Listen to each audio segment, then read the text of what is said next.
Sesaat lagi Anda akan menyaksikan Inside Indonesia in association with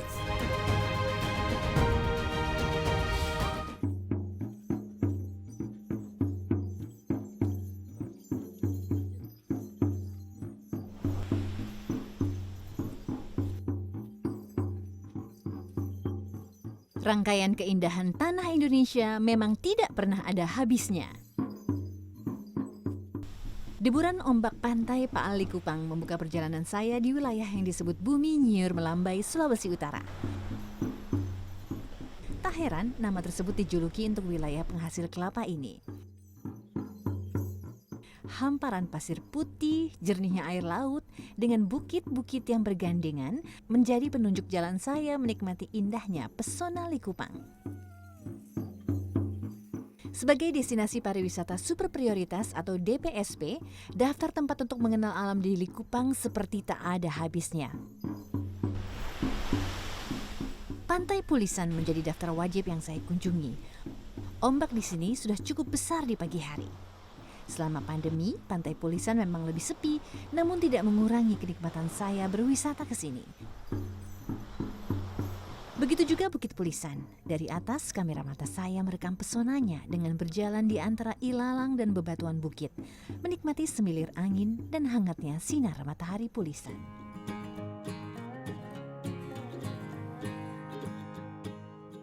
Untuk mendukung akses jalan ke kawasan ekonomi khusus atau KEK Likupang, Kementerian Pekerjaan Umum dan Perumahan Rakyat PUPR melakukan pembenahan jalan dari Manado menuju Likupang dan membangun Jalan Nasional Girian Bitung menuju KEK Likupang. Pembangunan konektivitas jalan sudah berlangsung sejak tahun 2020 dan kini sudah siap 100%. Saat ini KEK Likupang itu bisa diakses dari kota Manado maupun dari kota Bitung. Untuk dari kota Manado sendiri, kita bisa mengakses dari bandaranya masuk ke jalan kabupaten sepanjang 2 km, kemudian masuk ke jalan provinsi yang menuju ke Likupangnya sepanjang 21 km, kemudian jalan nasional sepanjang 12 km yang sudah kita buat memang sebagai salah satu akses jalan ke pariwisata dengan kondisi yang sangat baik.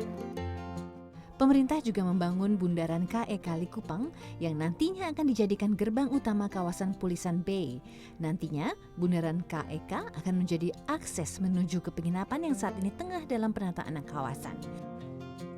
Jalur sepeda, jogging track hingga taman akan tersedia di sini.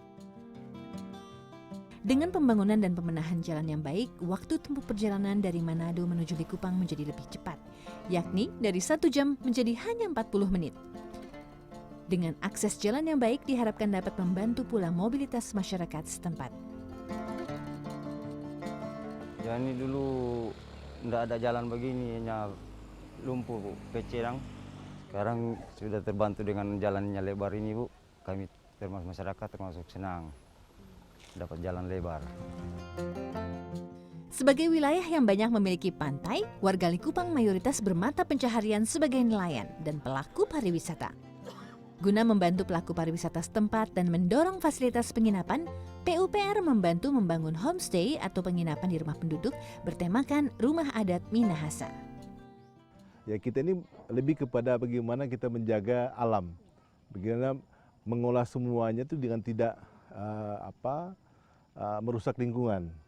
Jadi ini konsep utama berbeda. Dan yang paling utama, konsep pengembangan Likupang ini bagaimana melibatkan masyarakat di sekitar. Untuk itu memang bersama PUPR kita bangun mendapat banyak homestay. Nah, homestay itu membantu masyarakat setempat dan mereka senang sekali mendapat bantuan dari Kementerian PUPR. PUPR membangun dan merenovasi total 263 rumah bergaya tradisional dengan fungsi usaha yang bisa disewakan untuk wisatawan. Konsep homestay terdiri dari 3 jenis rumah panggung, umpak, dan pavilion.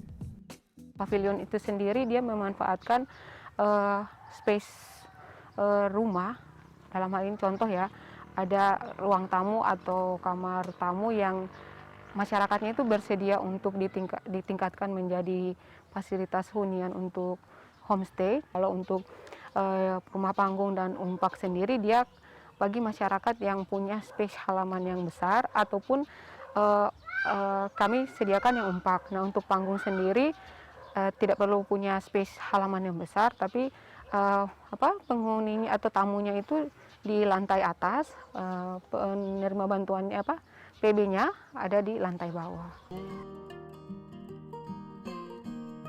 Anggaran unit per rumah yang diberikan bervariasi, mulai dari 90 hingga 115 juta per unit dengan penyediaan fasilitas seperti kasur, meja, atau lemari. Pada bulan Februari sudah ada tamu yang datang menginap. Iya, kurang lebih ada 17 kali tamu datang menginap di your homestay. Berapa Bu bayarannya dan cukup? Untuk bayarannya satu malam Rp200.000, sudah satu paket sampai dengan sarapan pagi. Iya. Merasa terbantu Bu, menjadi salah satu sumber pemasukan ini? Iya, kami keluarga merasa bersyukur dan senang sekali.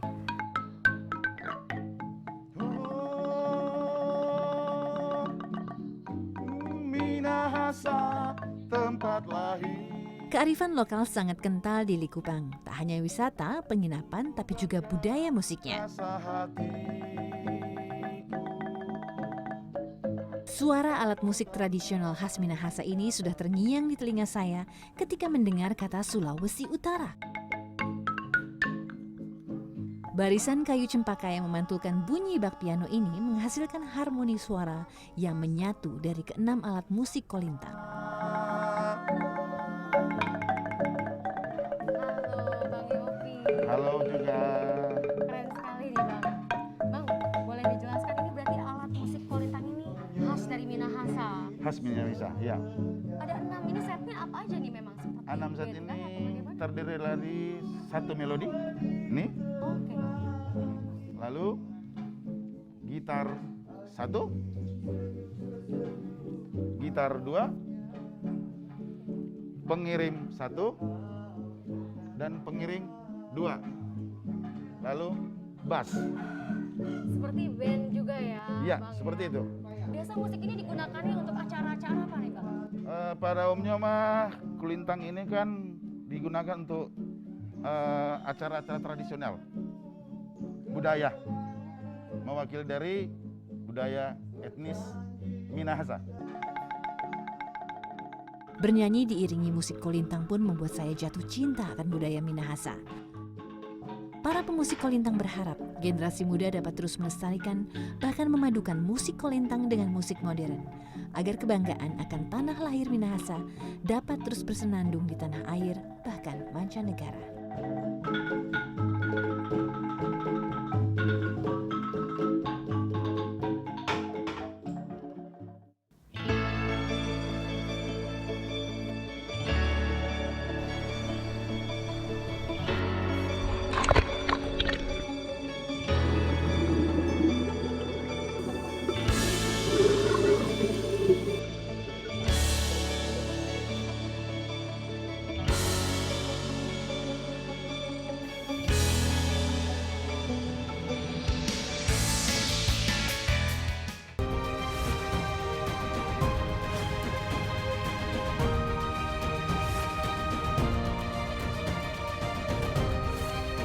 In association with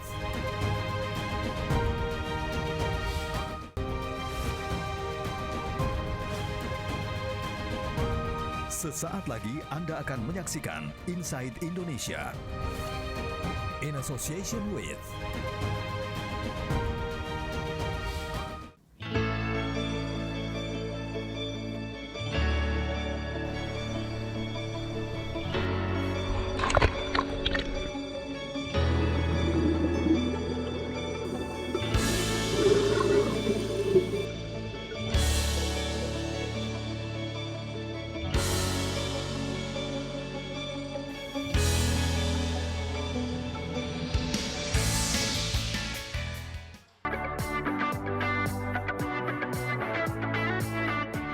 Taman Laut Bunaken, keindahan dunia bawah laut yang terletak di Teluk Manado ini sudah tersohor bahkan ke mancanegara.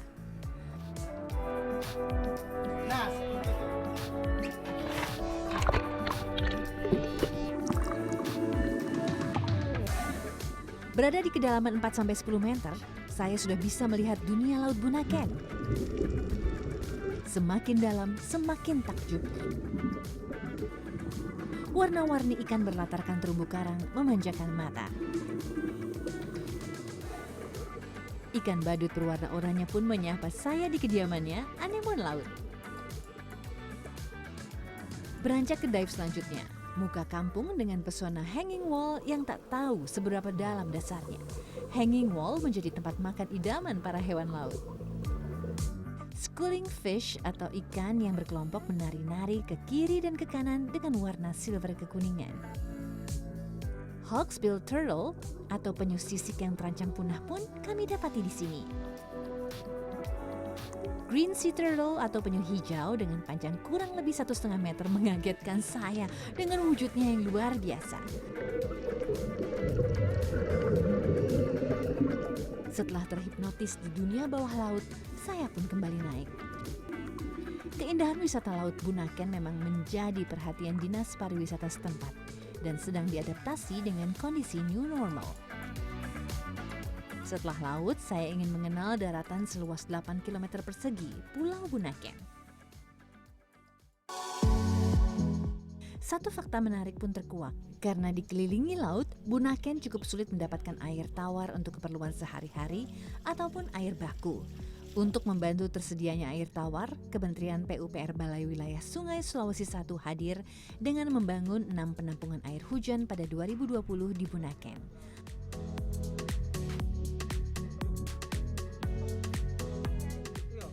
Bangunan ini terdiri dari bak penampung, ada bak penyaring dan atap untuk menyadap air hujan. Jadi dari atap ini kita pakai talang pipa, masuk ke ada 8 unit bak penyaring yang masing-masing diisi oleh material ijuk, kerikil, batu kapur, kemudian ada bata merah, dan seterusnya. Setelah air melalui itu, melalui penyaringan, kemudian dia ditampung di bak yang lebih besar. Sesudah itu, air diambil oleh masyarakat melalui keran. Air yang sudah disaring akan digunakan untuk kebutuhan sehari-hari, seperti mandi dan mencuci. Namun untuk bisa diminum diperlukan pengolahan lebih lanjut. Iya, karena memang tidak mengalir air sampai di rumah, karena mungkin keterbatasan juga kami apalagi kami di pulau di Bunaken tidak mengalir air seperti ini, karena makanya kami jaga ini, karena ini memang aset. Kami bilang ini harus jaga karena ini memang pertama kali kita dapat penampung air hujan, jadi kita jaga bersama karena itu sangat penting. Setelah puas menjelajah Bunaken, tidak lengkap rasanya bila belum mencicipi kuliner lautnya. Manado menjadi surga untuk para pecinta makanan laut. Segarnya ikan tuna yang langsung diolah membuat saya tak sabar mencoba. Sebelum dibakar, rahang tuna direbus terlebih dahulu. Untuk dada tuna, dibakar menggunakan minyak kelapa agar matangnya merata.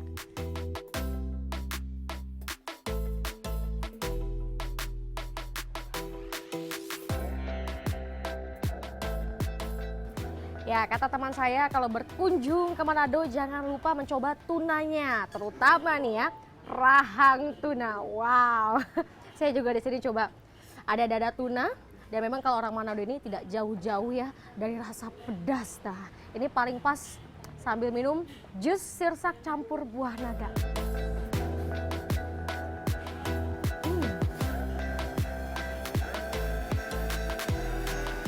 Menyantap ikan sambil memandang keindahan laut menambah kenikmatan kuliner santap saya. Bicara kuliner, tak lengkap kalau tidak datang ke Jalan Roda, yakni tempat ngopi berbagai kalangan yang terkenal dengan kopi setengahnya.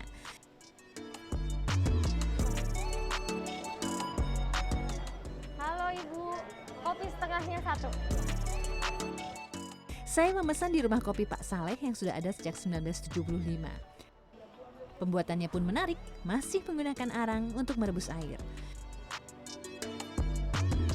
disebut kopi setengah karena memang kopi tidak disajikan satu gelas penuh.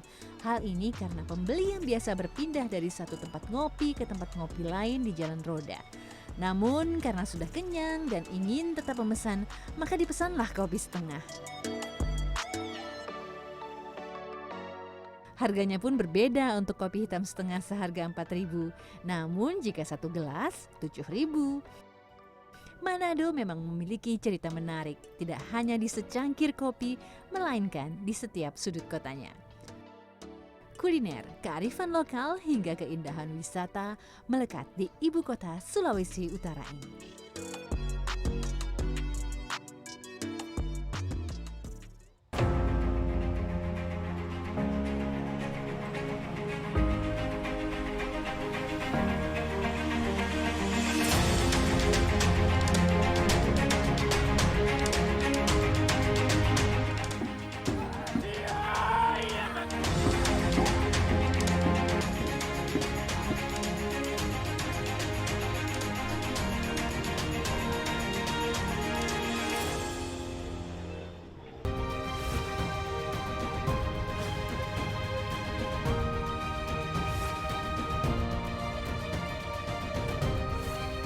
In association with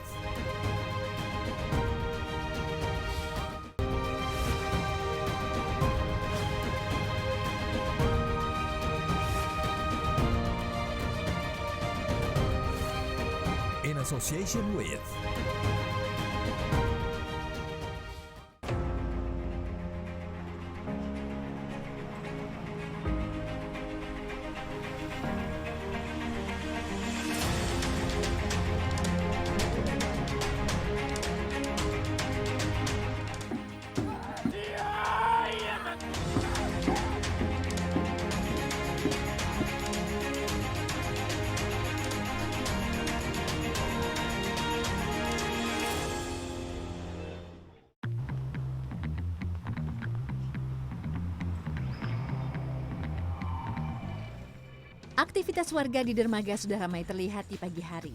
Lalu lalang warga di kota yang memiliki wilayah perairan di 3 pulau yakni Bunaken, Siladen, dan Manado Tua membuat dermaga Kalimas jarang sepi.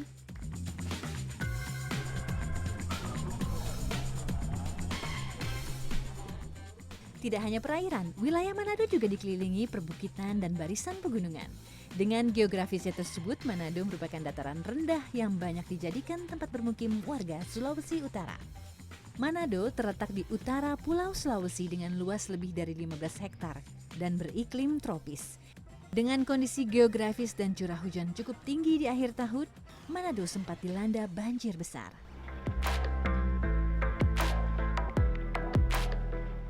Untuk mencegah hal serupa, beberapa upaya dilakukan.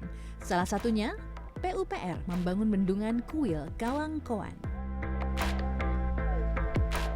Bu Jen, boleh jelaskan memang geografis dari Sulawesi Utara, khususnya Manado ini seperti apa? Karena kita tahu di tahun 2014 ini sempat terjadi banjir besar ya Bu ya? Oke, betul.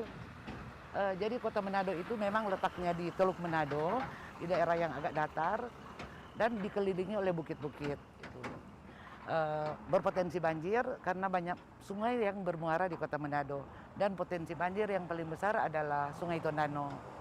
Nah, lewat Kementerian PUPR telah dilakukan studi kelayakan untuk melihat penanganan Sungai Tondano ini. Dan sudah dilakukan studi kelayakan, ternyata ada potensi untuk membuat tampungan air. Sehingga ditindaklanjuti dengan detail desain, dan hasil detail desain itu bangunan bendungan kuil Kawangkoan yang kita lihat sekarang. Jadi mereduksi banjir di kota Manado, menjadi potensi sumber air baku untuk Manado, Bitung, dan Minut dengan pengaturan operasi waduk. Dengan adanya pintu di spillway, air yang keluar dari bendungan bisa diatur. Sehingga banjir Manado dapat direduksi.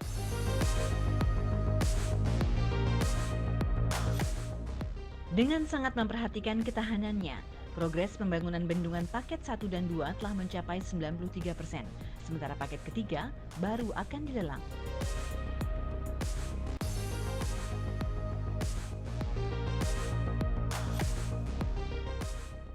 Jadi ya menyangkut konstruksi itu ya harus kita perhatiin betul-betul pelaksanaannya.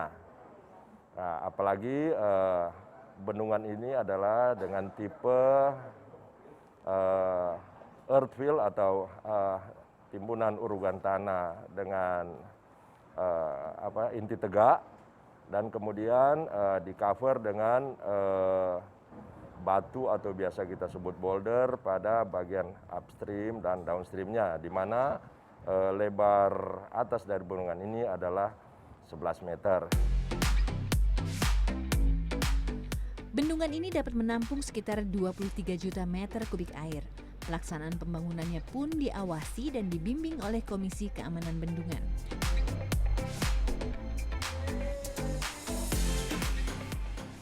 Kawasan Bendungan Kuil Kawangkoan juga tengah dalam proses penataan untuk kawasan wisata budaya.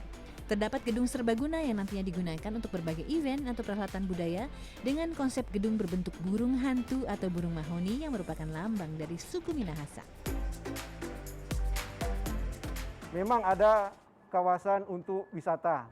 Dalam hal ini kawasan wisata Waruga yang merupakan makam leluhur dari orang-orang Minahasa tempo dulu. Selain itu, ada juga penataan untuk kawasan wisata air di Waduk nanti. Kemudian ada penataan kawasan juga untuk penanaman pohon-pohon yang produktif.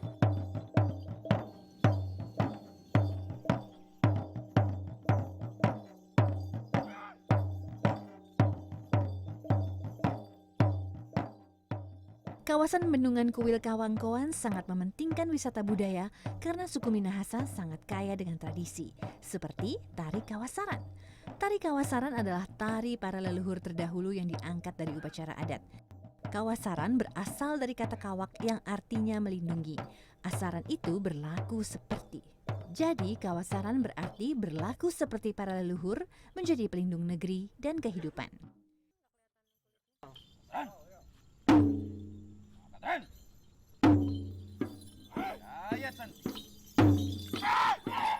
Di dalam tari kawasaran secara umum terdapat 3 babak. Babak pertama adalah babak Sumakalele yang diambil dari upacara ritual Mahua, di mana meminta perlindungan kepada leluhur untuk bertahan di tanah Sulawesi dengan saling beradu atau membunuh.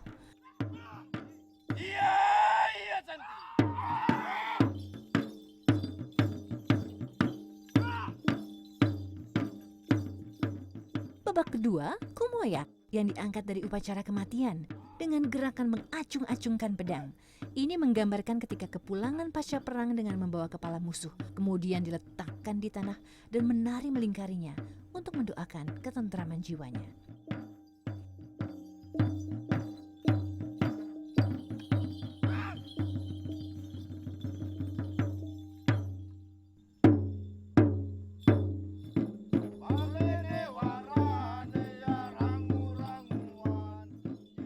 Babak ketiga adalah lalayaan, yang berarti tarian kegembiraan sebagai ucapan syukur atas kemenangan. Kostum tarian kawasaran berwarna merah yang berarti simbol kehidupan. Bang Tonaas, ini tarian kawasaran saya lihat menarik sekali, terutama kostumnya nih. Ini saya lihat ada paruh burung, ada tengkorak, ada tanduk. Ini aslikah dan apa nih maknanya, Bang? Ya, ini asli ini. Ini ada tengkorak monyet, ini paruh burung uak atau rangkong. Ini juga ini ada tanduk dari sapi hutan, rangkong. Jadi topi ini disebut porong tokai. Jadi porong tokai, jadi menyimbolkan topi ini menyimbolkan keberanian dari seorang warane pemain kawasaran.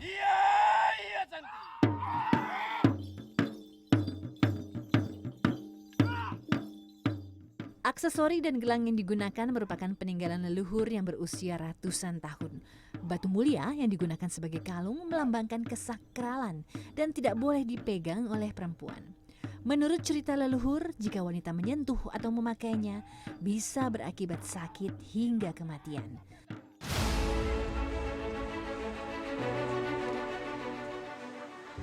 Cerita suku Minahasa di tanah Sulawesi Utara sangat menarik untuk ditelusuri.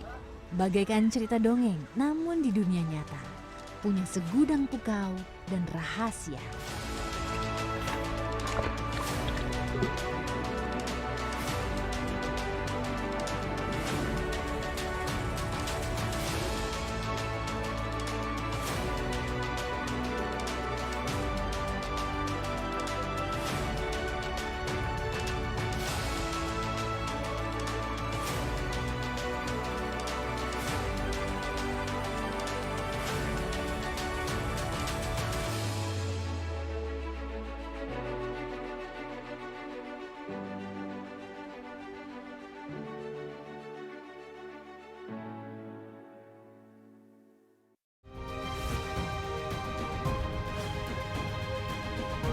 Terima kasih Anda baru saja menyaksikan Inside Indonesia in association with